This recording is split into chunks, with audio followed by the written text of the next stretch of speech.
Hello, everyone, and I hope that everyone had a great weekend and that we're ready to go ahead and get started to learn again. I just wanted to draw your attention to your homepage for your course. Thank you for submitting your assignments. I'm going to try to take it a little bit more easier this week.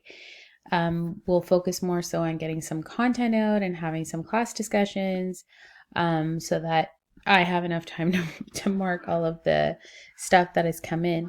So this is your home page, and over here what I've done is I've actually posted a Google form. And in this Google form, what I'm just asking you to do is let me know if you wanted to do a Google Meet. So I was thinking about doing a Google Meet on Thursday, April 30th at 1 p.m. for the period 2 class. And for the period 4 class, we would do it on Friday, May the 1st. So just submit your form. I asked for 2 separate forms for each of my classes. So we can meet if you'd like to. We can just have a discussion. I'll have some discussion questions ready about World War II.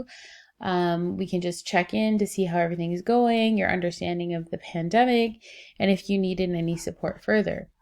So let me know if you want to do that. So hopefully by tomorrow, 5 p.m., if you can complete that. Also, what I would like you to do is to complete this Google Jamboard, which kind of connects to what's happening next. So we'll talk about that in a bit, okay? So make sure that you're regularly checking for updates. Take care, guys.